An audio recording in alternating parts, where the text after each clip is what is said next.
Christophe Serre, bonjour. Bonjour. Merci d'être avec nous sur cette interview croisée radio-vidéo.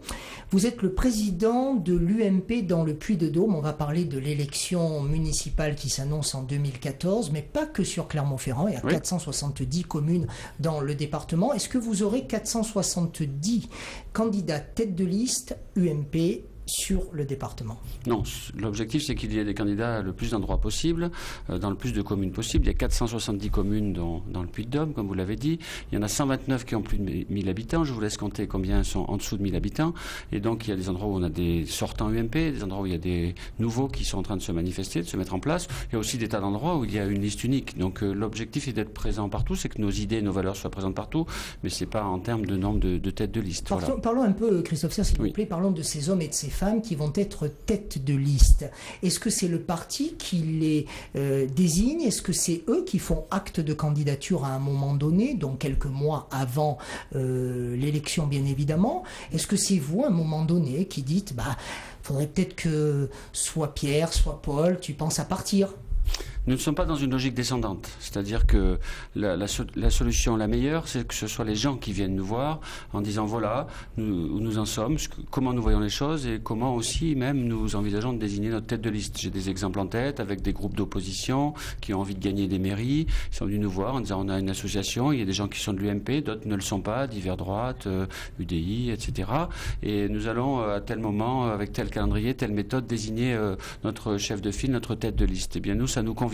Dans certains cas, par contre, il peut y avoir des arbitrages à rendre. Et donc là, soit parce qu'il y aurait trop de candidats, soit parce qu'il y aurait des candidats que vous ne voulez pas voir rester en place. J'ai plutôt tendance à dire là où il y a plusieurs candidats possibles. Et donc nous avons des statuts, comme tout parti politique. Donc nos statuts, nous à l'UMP, disent que pour les villes de plus de 100 000 habitants, et seul Clermont-Ferrand est concerné dans le Puy-de-Dôme, c'est la Commission nationale d'investiture, je pense qu'on en reparlera, qui prend sa décision. Et pour l'ensemble des autres communes de moins de 100 000 habitants, c'est le comité départemental. Et nous aurons justement, le 14 décembre prochain, donc d'ici 2 semaines, un comité départemental pour donner le plus possible d'investiture ou de soutien, parce qu'on peut aussi soutenir des gens qui sont proches de nous sans être forcément encartés à l'UMP. Alors parlons encore de ces hommes et de ces femmes qui vont prendre les couleurs de l'UMP pour se présenter à l'élection municipale dans les 470 communes du Puy-de-Dôme, ou quasiment 470 communes. Qui sont-ils, qui sont-elles? Est-ce que là, vous avez voulu renouveler les cadres? Vous-même, vous êtes un cadre relativement jeune. Vous avez quel âge? J'aurai 40 ans en 2014. Donc vous êtes jeune, de 40 ans en 2014. Est-ce que là, vous voulez aussi vivre le renouvellement de la classe politique avec le parti qui vous concerne, bien évidemment? Oui, parce que l'élection municipale est la meilleure occasion pour que des gens, quel que soit leur âge, j'allais dire, des nouveaux, ils peuvent avoir 20 ans ou 60 ans. Si c'est la première fois qu'ils s'engagent, qu'ils s'impliquent, l'élection municipale est la meilleure occasion de s'impliquer. Et plus nous arriverons à avoir des gens qui s'engagent aux élections municipales de 2014, plus notre travail sera facile pour les échéances à venir. Je pense notamment aux élections cantonales ou régionales de 2015, puisqu'on pourra aller puiser dans le vivier des élus municipaux. Alors, qui sont-ils? Qui sont-elles? Il y a des gens de tous horizons, de toutes catégories socio-professionnelles. Il y a des catégories qui sont plus difficiles que d'autres. Je pense aux artisans, aux commerçants. Pourquoi? Ils ont moins le temps? Ils ont peur? Problème de temps, ils ont problème peur de statut qu'une étiquette dans certains cas, oui. Je pense clients? à certaines communes de l'agglo ou certains endroits, des gens disent on aimerait bien, la gauche a tous les pouvoirs, on aimerait bien aller les bousculer, mais on a quand même quelques craintes, quelques réticences, parce que depuis le temps que la gauche gère tout, je pense à Cournon ou à Clermont-Ferrand ou autres, on a un peu peur, quelques réticences, quelques craintes de pression, on va dire.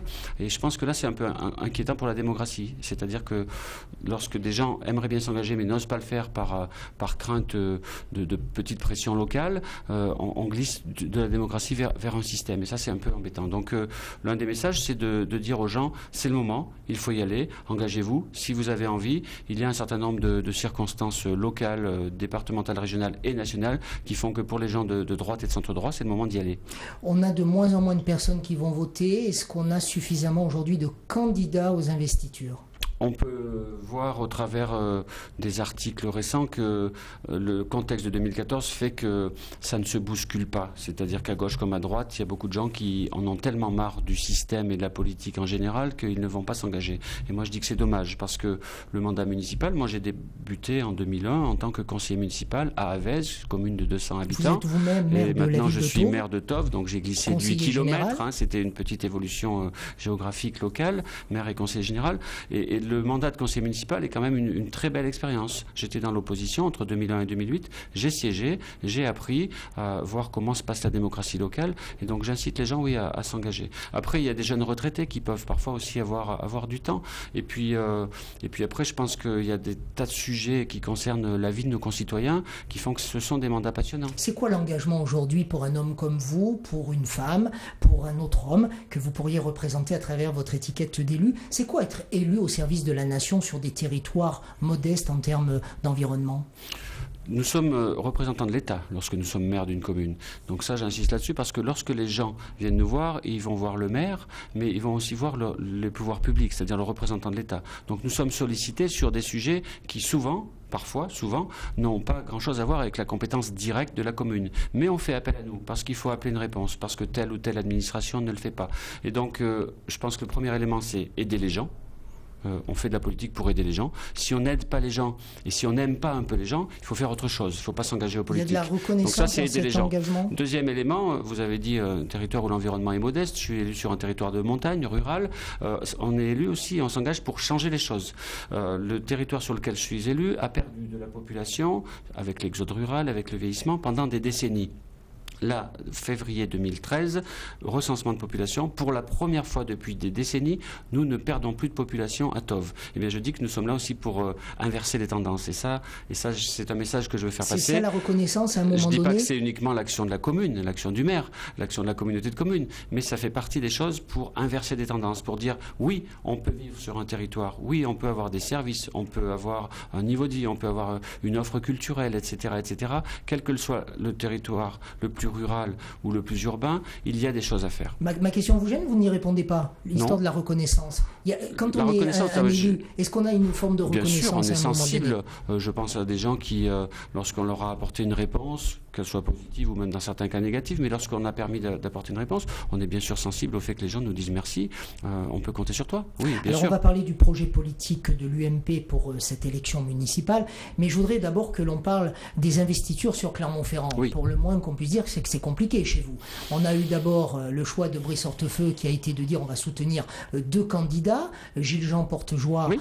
Puis Jean-Pierre Brenas. Je parle de Brice Hortefeux parce que c'est l'ancien président de l'UMP, oui. Ici dans le Puy-de-Dôme, président d'honneur.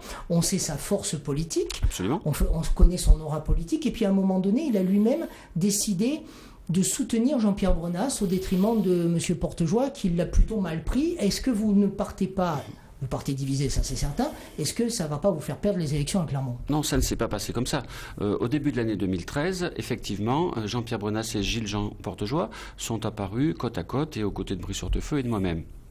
Et nous avons, lors d'un bureau politique, puis d'un comité départemental, en février-mars, décidé d'un processus pour désigner lequel serait candidat. Processus qui est passé par des élections primaires auprès de nos un peu plus de 500 adhérents clermontois à jour de cotisation et par un sondage. Les deux ont validé ce processus. Et nous avions annoncé aussi un calendrier, à savoir que nous souhaitions que cette désignation intervienne dès le mois de juillet.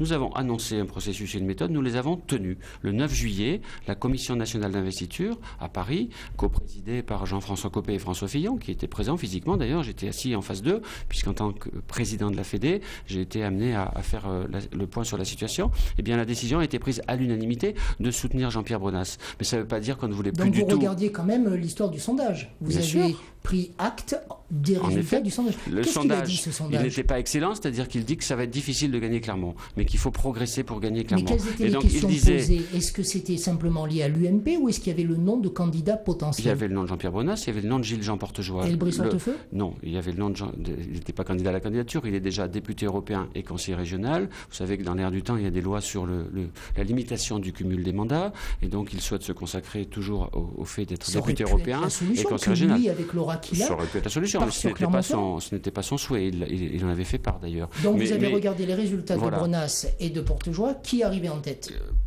Égalité. Au deuxième tour, égalité parfaite. Par contre, Gilles-Jean Portejoie, plus connu, plus de notoriété. Mais au sein de sa notoriété, une partie de notoriété négative. Et les analystes de l'Institut de sondage, qui était l'IFOP, ont dit, eh bien, c'est Jean-Pierre Brenas qu'il faut soutenir parce que c'est lui qui a le plus de marge de progression. Et d'ailleurs, dans un sondage plus récent du mois d'octobre, eh bien, on voit bien que, d'ores et déjà, Jean-Pierre Brenas est passé de 35 à 46% de notoriété. Donc, c'est le fait qu'il soit en campagne depuis le mois de juillet, et moi, je m'honore que cette décision ait pu être prise dès le mois de juillet, parce qu'en 2008 et en 2001, je vous le rappelle, je me permets de le dire, c'était beaucoup plus tardif. En 2008, fin décembre, en 2001, au mois de janvier, c'est-à-dire 2 mois avant les élections. Il part là, avec nous avons du temps. La volonté d'être maire de Clermont-Ferrand, dans un contexte qui est difficile.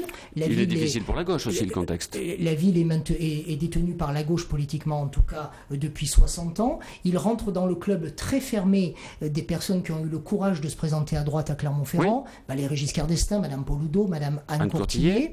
Que pourrait-il faire demain d'une victoire? Que pourrait-il faire d'une défaite, au regard quand même de son courage politique? Alors vous me permettrez de me placer uniquement dans l'hypothèse d'une victoire. Il faut continuer de progresser, continuer de travailler d'ici là. Il faut que des gens rejoignent l'équipe de Jean-Pierre Brenas, qui est déjà bien étoffée et bien en place, et que les Clermontoises et les Clermontois prennent conscience qu'ils ont certainement beaucoup à gagner à avoir enfin une alternance à Clermont-Ferrand. La gauche socialiste et communiste gère la ville depuis longtemps. Aujourd'hui, la gauche socialiste et communiste a du mal à défendre la politique gouvernementale de Jean-Marc Ayrault et présidentielle de François Hollande. Les dotations de l'État vont baisser aux collectivités dès 2014. C'est la première fois de l'histoire que cela se produit.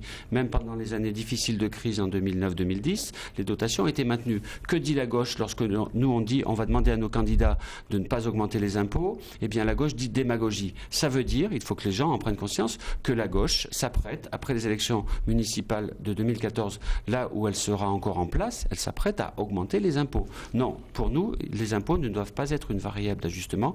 Il n'est plus possible de continuer à écraser le contribuable local. Et Jean-Pierre Brenas, je vous pose ma question différemment. Que feriez-vous de son succès ou de son succès modéré s'il ne devient pas maire?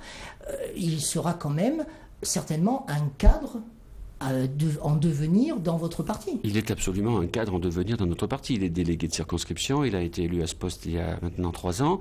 Et alors, s'il gagne, ce que j'espère, ce que je souhaite, ce que je pense jour après jour de plus en plus possible, ça sera une ère complètement nouvelle pour Clermont-Ferrand, pour l'agglo et pour le département et la région. N'oublions pas que la ville, c'est un point important dans le département, c'est plus de 10% de la population de la région, donc je pense que ça serait une période complètement nouvelle pour la droite et le centre dans le Puy-de-Dôme et en Auvergne, oui. Il pourrait vous remplacer peut-être à terme? Alors, vous savez, à quel poste? Président de la fédération? De l'UMP? C'est une fonction passionnante dans laquelle j'apprends des choses, dans laquelle que j'ai accepté, ce sont des responsabilités que l'on m'a proposées, Brice Hortefeux et Louis Giscard d'Estaing au préalable. Nul ne les aurait refusées, je pense. Je ne fais pas ça par ambition personnelle. Vous aurez noté d'ailleurs que depuis que j'exerce ces responsabilités départementales, je n'ai jamais fait part de mon ambition personnelle. Donc c'est pas ce qui me soucie. Si Jean-Pierre Brenas est maire demain, on gagnera le département, on gagnera la région, et rassurez-vous, vous inquiétez pas pour le partage du travail d'équipe. Encore 2 minutes pour nous parler du projet politique de l'UMP vis-à-vis de ces élections. Vous avez beaucoup insisté, Christophe Serre, sur la réalité fiscale dans laquelle, dites-vous, le gouvernement aurait mis la France, depuis en tout cas que M. Hollande est au pouvoir avec M. Ayrault.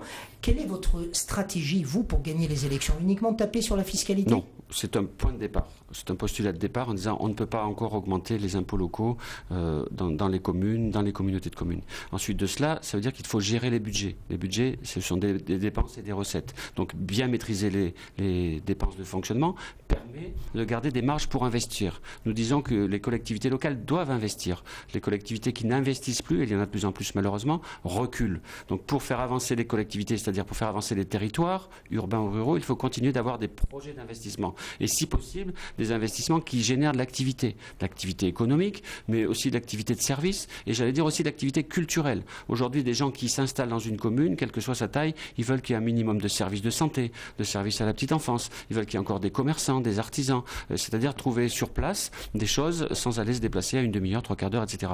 Donc oui, nous portons des messages de développement local. Les collectivités doivent faire du développement local, économique, social, culturel, des services à la population, mais en arrêtant d'augmenter toujours la masse des impôts locaux.